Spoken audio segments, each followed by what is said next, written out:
A ver, don José. Buenos días, Fernando. Novedades. Buenos días a toda nuestra audiencia. Oiga, la primera novedad, hoy es miércoles 27 de marzo. Y la gente quiere saber cuáles son las decenas. 7, 1 y 0. Oye, se me olvidó Maricín Luzcando, que también fue actriz de teatro. Así que, pues, el grupo de actrices que tenemos aquí en este canal. Sí.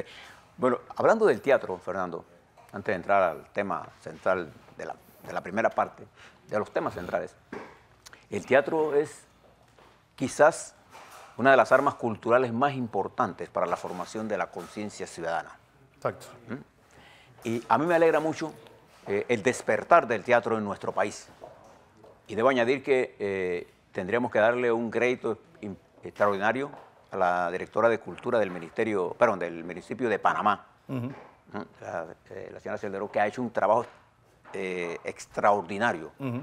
Porque no puede usted pensar que va a transformar una nación si no hace una revolución cultural. No, una revolución cultural yo creo que es cuando vital. hablo de revolución cultural es el fortalecimiento del conocimiento de de la cultura. ahí sale lo de la movida madrileña. Es decir, tú no podías cambiarle la mentalidad a un país que había vivido durante 40 años una dictadura, si no es a través de la cultura, a través de la música, del teatro, de la... Martí decía ser cultos para ser libres. Y usted es más libre en la medida que tenga mayor conocimiento. Bueno, usted sabe que en ese contingente de Corinto que trajo el doctor Belisario Porras, Vino tu abuelo. ahí venía mi abuelo, José Isabel Blandón. O sea, se llama como yo, como mi hijo. Somos los tres que nos llamamos así.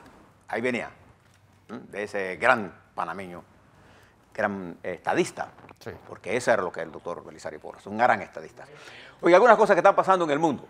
Se va a extrañar por lo que le voy a comenzar. Argelia. Le decía en la madrugada, acá hablando con Fernando, digo en la madrugada porque nosotros llegamos aquí a quitarnos las sábanas aquí en el canal. El teniente general Ahmed Gaid Salet, teniente general del ejército y jefe del Estado Mayor argelino, en una reunión ante toda la oficialidad y la alta dirigencia del Estado Mayor, oficiales de alto rango del ejército argelino, dijo que el presidente Abdelaziz Bouteflika ha perdido capacidad para gobernar y que hay que aplicarle el artículo de la Constitución para separarlo del cargo inmediatamente. Para poder que las protestas que desde hace varias semanas se han tomado las calles de Argel y de toda Argelia se canalicen y no se rompa la nación. Digamos, y le está hablando, este teniente general es el hombre de confianza más importante del presidente, que ya va por el cuarto periodo y estaba aspirando a un quinto. Un quinto, a pesar de Entonces él suspende las elecciones y las pone para diciembre, hablando de un cambio constitucional que requiere Argelia. Argelia necesita remozar su estructura orgánica porque ya la sociedad lo está pidiendo en la calle. Entonces, esto es, digamos, Fernando, como la sentencia de que el régimen argelino pasa para una reforma de su dirigencia, porque este teniente general se va en este cambio. Él no se va a quedar, No. Debe haber un cambio en Argelia antes de que los resabios de una primavera argelina lleve a Argelia a un estado de caos. Yo que el ejército fue lo que hizo que la primavera árabe no llegara hasta Argelia. Estamos hablando de un ejército sanguinario. Es un ejército que no tiene contemplaciones con nada. Bueno, eso pasó ayer. Importante tenerlo en consideración por las experiencias que tenemos en nuestro continente y particularmente en el caso de Venezuela. Mientras en Inglaterra, Fernando, ya yo no sé ni cómo describirles a ustedes. ¿Y por qué esto es importante? Porque en medio del caos general que se está hablando, de la crisis global y el largo de la crisis, lo importante en esto no es mirar la crisis, porque crisis hay todos los días. La crisis es sinónimo de cambio. Alberto Einstein, con esa capacidad que tenía su intelecto, decía, usted no puede pensar que va a haber cambio si no hay crisis. Sí. El problema es si sabemos utilizar la crisis como elemento de cambio. Pero en Inglaterra ya la gente está hasta el tope de esto. Hoy hay 7 votaciones con respecto al Brexit que ya pasó a control absoluto de la Cámara del Parlamento inglés. O sea, ya Theresa May perdió iniciativas y es probable que entre las cosas que se negocien en estos vertiginosos días pase su salida del gobierno. Pero además de eso, las opciones son muy pocas. Sí. Y Europa se prepara para un Brexit sin salida que significaría un caos más de lo que ya tenemos para Inglaterra y para Europa. O que Inglaterra haga uso del artículo 50 que suspenda el Brexit si sigue las cosas como están, es decir, Inglaterra integrada a la Unión Europea. Todo eso está en desarrollo. Porque, ojo, gran parte de lo que le está exigiendo la Unión Europea es que si Inglaterra se quiere mantener, tiene que decirle adiós a la libra esterlina. Y no solamente eso. Es decir, el problema es que ya se está haciendo cada vez más radical los extremos. El problema es que los jóvenes sí quieren ser parte de la Unión Europea. Pero los trabajadores se han visto afectados por la globalización y por esta integración. Todo esto está en el debate. Eso es lo que yo hablo de la complejidad del mundo que abre nuevas avenidas. Mientras recuerde, tenga en la mente que hace unos días atrás el presidente Xi Jinping se reunió con dirigentes europeos, estableciendo, digamos, un territorio nuevo. ¿Cuándo usted había visto, Fernando, a un presidente de la República Popular China tener tanta impronta en territorio europeo? Nunca. Nunca. Y esto dice mucho de la política exterior de los Estados Unidos, que le hablo ahorita. Mientras en Venezuela todavía no se recuperan del apagón. Y fíjense lo que pasó. Hubo un fallo en la represa de Guri, pero después, de acuerdo a las versiones, si la tomamos como cierta, lo que dijo el presidente Maduro, hubo un fuego en la línea de transmisión. Recuerde que son líneas de alta máxima potencia, una de las más altas potencias en el mundo. Son 3 líneas. Hubo un fuego, una de ellas que alcanzó una subestación, y eso provocó, según el gobierno, la caída de todo el sistema. Y él atribuye eso a un acto terrorista. Los venezolanos, y yo me inclino a pensar mucho más, es que hay una falta de mantenimiento global de todo el sistema de transmisión de alta tensión y de subestaciones. Que también lo tenemos aquí, no nos engañemos, no miramos la paja en el ojo ajeno y nos olvidamos la vida que tenemos adentro. Aquí también tenemos un problema en transmisión. Y se nos ha ido el sistema. Y pone en evidencia otra cosa más, la presencia de Rusia con armas de carácter táctico y estratégico, que ponen en peligro cualquier tipo de intervención, le añade un contexto internacional al conflicto si entrara en el plano bélico. Porque no solamente llegaron armas, llegaron militares rusos, lo que me hace suponer a mí, y esto es una suposición, se la diferencio de la información, de que se trata de armas cuya sofisticación y cuyo valor estratégico los rusos no quieren poner en manos de los venezolanos 100%, sino que yo te la pongo, yo la controlo y cuando se acaba esto nos la llevamos. Sí, porque capaz que la venden. Hablo de Rusia tiene misiles antiaéreos altamente sofisticados, se los entregó a Turquía. Siria tiene, por ejemplo. Exacto. Para que tengamos una idea de cómo el conflicto al prolongarse se internacionaliza y cómo se vuelve más peligroso la situación de Venezuela, que debemos todos los latinoamericanos hacer porque se resuelva lo más rápidamente posible. No hay forma de resolver el problema de Venezuela si no pasa por un acuerdo que permita una transferencia del poder al pueblo, a la vuelta a la democracia. Fíjense lo que está pasando en Siria. La decisión del presidente Trump de firmar una resolución que reconoce las alturas de Golán como Israel ha desatado una discusión. Y Siria está llamando a el Consejo de Seguridad, y es probable, todavía no se ha acordado que se reúna el Consejo de Seguridad, Fernando, para ver este tema. Me decía un joven israelita que vive aquí en Panamá, judío, que una guerra, cuando uno gana una guerra, uno se queda con los territorios.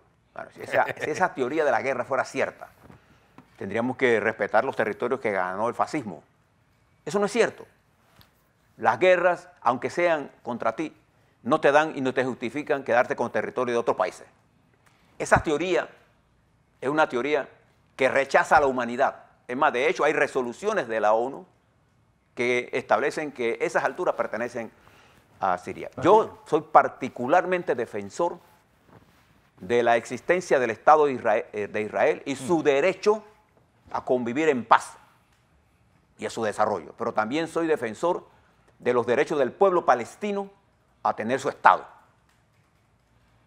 Y estoy en contra del terrorismo como arma en cualquiera de sus manifestaciones, en cualquiera. No hay terrorismo bueno ni terrorismo malo. Todo el terrorismo es malo. Entonces nosotros no podemos propiciar los trofeos de guerra como elementos de política exterior. Y fíjese, aquí le voy a lo que está pasando en la política exterior de los Estados Unidos. El país más poderoso hoy del mundo desde el punto de vista militar, Fernando, y desde el punto de vista económico, hoy se encuentra sin política exterior. Mire cuáles son los éxitos que Mike Pompeo ha tenido en política exterior. En Corea del Norte ha habido un avance, absolutamente. No, nada. Ha habido avances en Europa, ha habido retrocesos. Estados Unidos está cediendo espacio. Y cada vez que usted cede espacio en la arena internacional, ese espacio es llenado por otros. ¿Usted alguna vez ha visto que a un presidente de la República Popular China llegar con este ímpetu que llegó el presidente Xi Jinping, con este poder económico? ¿Usted ha visto el poder de Putin en Mediano Oriente, desplazando a los Estados Unidos y ahora retándolo en América Latina? Usted ha visto la impronta de la República Popular China en nuestro continente y en nuestro país en particular. Y esto es porque significa que el mundo monopolar ha dejado de existir para convertirse en un mundo multipolar y en un Estados Unidos con una teoría de América primero, América mejor o América como usted quiera ponérselo, ha quedado aislado. ¿Cuál es la política exterior del señor Pompeo para América Latina? Nada. ¿Cuál es? Venezuela, ¿no? Nosotros estamos concentrados en Venezuela y yo creo que ese problema hay que resolverlo. Pero yo no veo al señor Pompeo hablando, por ejemplo, de la situación que hay en Haití, de la crítica situación que hay en Honduras, del fraude con que llegó este señor Hernández ahí, hombre, de la situación que hay en El Salvador y en Guatemala, de los problemas que hay en Argentina. No lo he visto conversar sobre esto. Entonces, creo que esa política exterior de los Estados Unidos tiene que ser retomada. Creo que los Estados Unidos está llamado a jugar un papel importante en la estabilidad del mundo. Creo en eso, pero no lo está jugando y como consecuencia otras fuerzas están avanzando y se está moviendo el tablero. ¿Cómo es posible que el presidente de los Estados Unidos le preste más atención a un tirano como Kim Jong-un y desprecie el liderazgo importante y estabilizador de Europa, por ejemplo? ¿Cómo es posible que se concentre solamente en Maduro y no vea el problema en general en la América Latina? Y no hay un programa de desarrollo sostenido para América Latina, particularmente en el área de Centroamérica y el Caribe insular. Entonces, estas cosas nos plantean a nosotros que los próximos años vamos a enfrentarnos y en los próximos meses nos vamos a enfrentar a una situación mundial que ya está afectando la economía mundial, una guerra comercial que la está ganando la República Popular China, que tiene más influencia China, que se está tomando casi nuestra América. Las empresas latinoamericanas no pueden competir con el poder financiero de las empresas chinas. Eso lo está viendo usted en Brasil, lo está viendo usted en Perú, lo está viendo en Chile, lo está viendo en Argentina, lo está viendo en Europa, lo está viendo en África. Entonces tenemos que tener una política frente a estas cosas. Porque podemos incluso nosotros mirarnos y decir, ¿qué tengo que ver yo con esto? Bueno, nosotros podemos autodestruir nuestra propia infraestructura. Aquí tengo el caso del cemento, por ejemplo, para darle un caso. Costa Rica vivió ese problema. Entonces, destruimos nuestra industria con altos niveles tecnológicos y alto nivel de calidad, lo reemplazamos por productos, en algunos casos, porque China tiene productos de alta calidad tecnológica, no nos engañemos. En tecnología, China no es un pintado en la pared, China es de las potencias del mundo, no ha llegado allí por gusto. Ese es el mundo. ¿Cómo respondemos nosotros? Ahora hablemos de a la vuelta, del mundo de nosotros. Esto que pasó allá en CONEP, con los candidatos. Le voy a hablar un poco sobre esto. Y ayer pasó desapercibido. Le voy a hablar sobre un proyecto de ley que se aprobó en segundo debate, el proyecto 136. sobre el tabaco. Y mire, les voy a contar los retrocesos que tiene ese proyecto. Ese proyecto de ley. De ese proyecto de ley. A la vuelta, todo lo que está pasando en nuestro país y sus consecuencias para el futuro suyo, el de sus hijos, el de nuestros nietos. Así es.